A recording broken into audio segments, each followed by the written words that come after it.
सज्जनों, संकल्प की एक बहुत बड़ी शक्ति होती है। आपके लिए कोई संकल्प कर रहा हो, गुरु शब्द ही अपने आप में मंत्र है। गुरु, और इस गुरु की महिमा को योग दर्शन में सूत्र के साथ बताया गया। सा एष गुरु सर्वेषां कालेन अनवच्छेदात्। आइए, ब्रह्मा जी ने जब देवतागण इंद्र बहुत क्षुब्ध हो गए, तेजहीन हो गए और उनकी इस कमजोरी का लाभ असुरों ने उठाया, आक्रमण किया, तो पराजित होने लगा हमारा देव समुदाय। बिना गुरु के कैसे काम हो सकता है?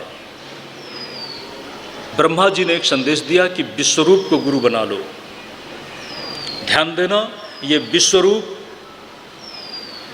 जो 12 आदित्य हैं, अदिति की संतानें, उनमें है त्वष्टा, त्वष्टा के पुत्र हैं विश्वरूप। लेकिन जो त्वष्टा पिता हैं वो तो हैं देव पक्ष से, अदिति के साथ संबंधित। लेकिन जो माता थी वो असुर पक्ष की थी, रचना नाम की थी। रचना माता असुर पक्ष से थी और पिता आदित्यों में से थे, इसलिए विश्वरूप की दोनों तरफ आस्था थी। ध्यान दें, यज्ञ में जहाँ वो देवताओं के पोषण के लिए आहुति डालते थे, वहीं पर छिप करके असुरों के हित में भी वो कुछ न कुछ कर डालते थे।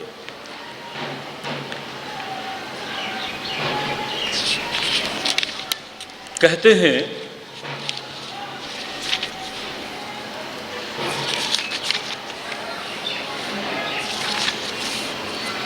इंद्र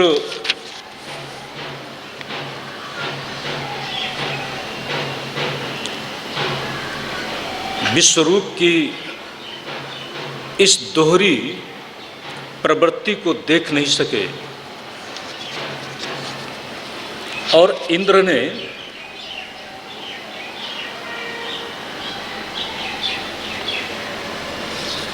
अपने वज्र का प्रयोग करके एक ऐसे विश्वरूप गुरु को वध कर दिया है जिससे उन्होंने नारायण कवच प्राप्त किया था। नारायण कवच, नारायण कवच को इंद्र ने विश्वरूप से ही प्राप्त किया था। हरिर्विदध्यान मम सर्वरक्षाम न्यस्तांग्रि पद्मः पतकेन्द्र पृष्ठे। इस श्लोक के साथ नारायण कवच का प्रारंभ है। इस नारायण कवच को आत्मसात करने के साथ इंद्र महाबलवान हो जाते हैं। आसुरी बल पर वो विजेता भी बन जाते हैं। लेकिन विश्वरूप का उन्होंने बड़े ही अपने हल्के स्वार्थ से वध कर दिया है।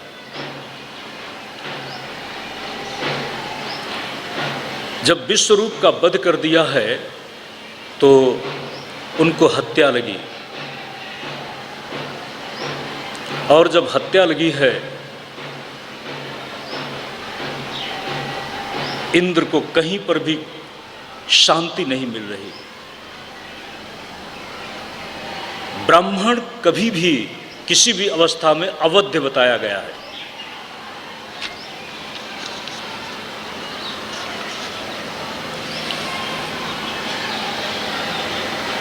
ब्राह्मण के इस वध ने इंद्र को सब तरह से क्षुब्ध कर दिया, अशांत कर दिया।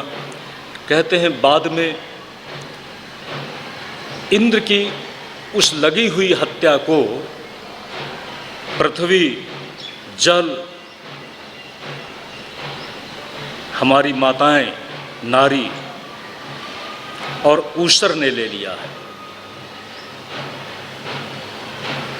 इंद्र की हत्या को 4 ने ले लिया, और 4 ने जब ले लिया वह हत्या तो उतर गई, लेकिन उस हत्या का कहते हैं दोष इन सब में आ गया किसी न किसी रूप में। वृक्षों में इसीलिए कहीं कहीं कुछ लोग कहते हैं गूंदर न लिया जाए, कहीं वर्जित बताया गया। गोंद, गूंदर बोलते हैं, गूंदर के रूप में वृक्षों में वही हत्या दोष के रूप में दिखी। जल में बुदबुदा फेन के रूप में दिखा, कहते हैं हत्या ही दोष में रूपांतरित हो गया। जमीन, भूमि, जहाँ पर आप ऊसर देखते हैं कुछ बोए जाने पर भी उगता नहीं है, ये भूमि का दोष है। ये भूमि का दोष इंद्र की हत्या का एक रूपांतरित दोष है। नारी के संबंध में बताया कि जो हर महीने उसकी प्राकृतिक अपवित्रता मानी गई है, रजोधर्म के रूप में ये इंद्र की हत्या का एक रूपांतरण है। इस प्रकार इंद्र को हत्या लगी और उस हत्या का निवारण इन 4 से हुआ, लेकिन त्वष्टा को बड़ा खेद हुआ। त्वष्टा ने इंद्र शत्रो विवर्धस्व इसके साथ एक यज्ञ किया है, और उस यज्ञ के साथ एक भयानक विशालकाय अति दुर्धर्ष महातेजस्वी मंत्र बल के आधार पर एक असुर पैदा हुआ है, उसका नाम है वृत्रासुर।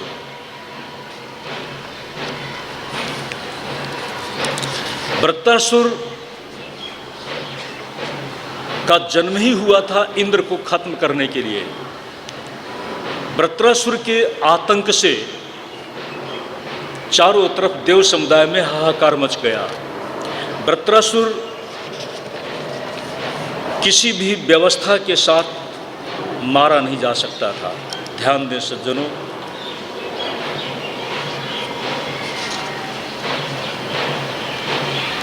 वृत्रासुर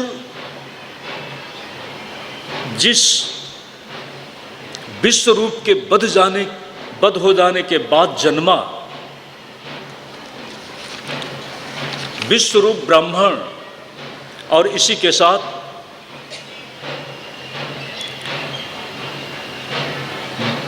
वृत्रासुर के रूप में जब एक विशेष बल जन्म लेता है तो उसको खत्म करने के लिए इंद्र का वज्र भी विफल हो जाता है।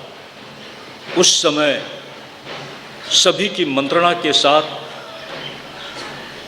उपाय के रूप में कि वृत्रासुर को कैसे खत्म किया जा सके, तो महर्षि दधीचि की अस्थियों के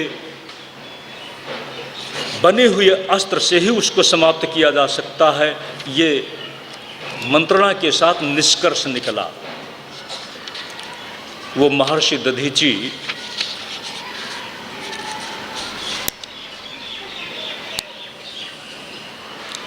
अथर्वा ऋषि की वंश परंपरा में बहुत बड़े साधक, भगवान शिव के परम भक्त, जब देवतागण दधीचि के पास गए हैं और अपना निवेदन किया है तो उन्होंने कहा है,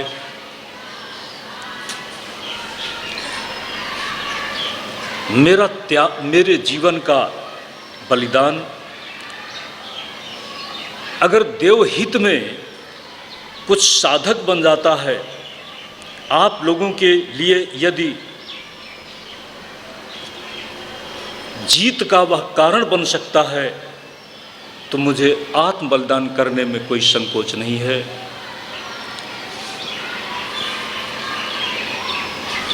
समाधि में बैठ जाते हैं। क्वचित ऐसा मिलता है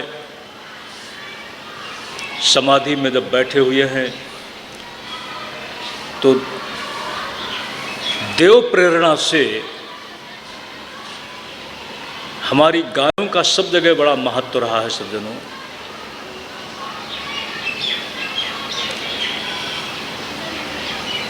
आज भी हम देखते हैं लोग जूठा फूठा बच जाए,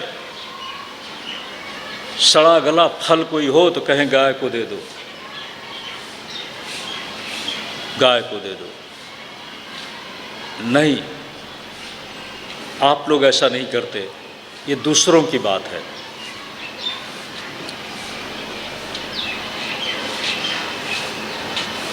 अगर आप लोग गो अग्रासन, हम बहुत पहले से सुनते चले आ रहे हैं, गाय के लिए अग्रासन, गो अग्रासन पहले ही निकाल देते थे। तो जब पहले निकाल देते थे गाय के लिए, बड़ा सुंदर, गाय का बड़ा महत्व रहा है। ध्यान दे, उस गाय को भी एक निंदित कर्म करना पड़ा। देव प्रेरणा से वे गायों ने दधीची के शरीर को चाट लिया। उसकी जीभ बड़ी खुरदुरी होती है। वे अस्थियां और भी पवित्र हो गईं। गाय जिसका स्पर्श कर ले या गाय का जो स्पर्श कर ले, हम बचपन में सुनते थे किसी को कोई भूत प्रेत की बाधा का दोष हो तो गाय का स्पर्श कर ले, पूंछ लगा ले, दूर। आंखों में दर्द हो रहा है, गाय की पूंछ का स्पर्श कर ले तो वह दर्द भी दूर। गाय की बड़ी महिमा रही है। गौशाला में बैठकर अगर साधक मंत्र का अनुष्ठान करता है तो निश्चित ही निरापद निर्विघ्न रूप से वह सिद्ध हो जाएगा। उन गायों का स्पर्श पाकर दधीची की हड्डियां और भी महत्व की बन गई। ऐसा कहते हैं ये पृथ्वी गोभिर विप्रैश्च वेदैश्च सतीभिः सत्यवादिभिः यज्ञैः दानशीलैश्च सप्तैते धारयते महीम। इस पृथ्वी को धारण करने वाली 7 बातें हैं। गाय, विप्र, वेद, सत्य, सती और यज्ञ और दान देने वाले।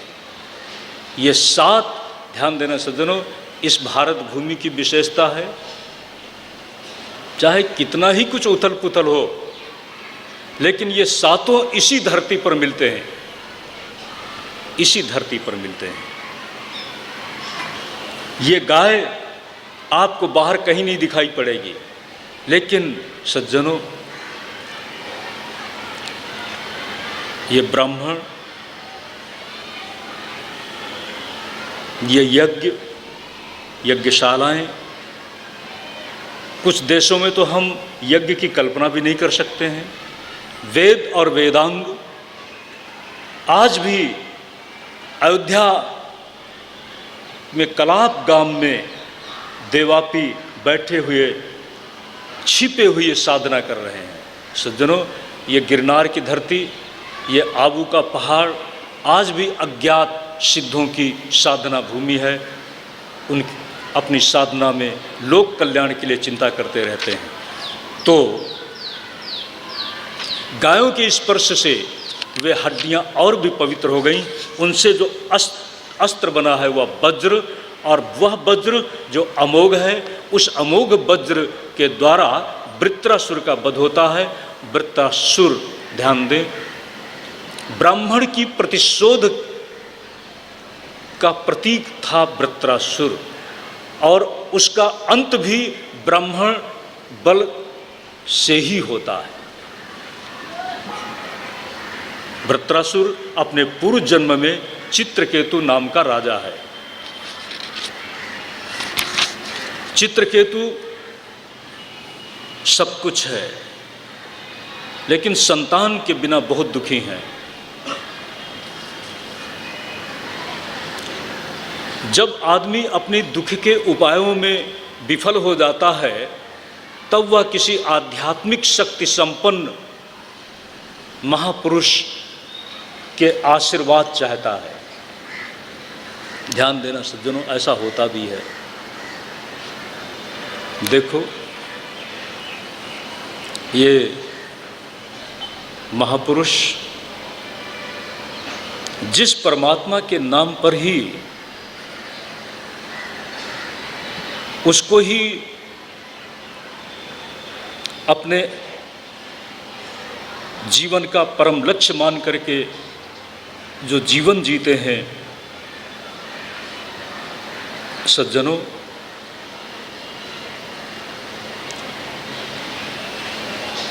कोई अनाथ बच्चा हो और उस अनाथ बच्चे को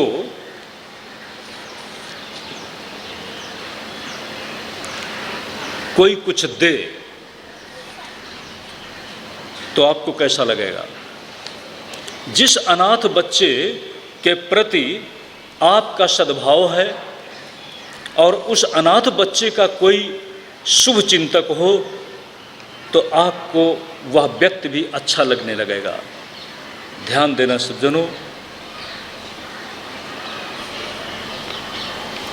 ये संत, साधुजन, महात्मा उसी दीन को जो अपनी दीनता में संसार के सामने अपने आप को दीन नहीं मानते किंतु ईश्वर को ही अपना नाथ मानते हैं, ईश्वर को ही जब अपना नाथ मान करके संसार में चलते हैं तो ध्यान देना सज्जनों, ईश्वर भी उनकी बात को टालता नहीं है, ईश्वर भी उनकी प्रार्थना को टालता नहीं है। इसलिए सज्जनों, प्रार्थना उन्हीं की सफल होती है जिनके साथ जिसकी प्रार्थना हो वह संबंधित हो, जुड़ गया हो।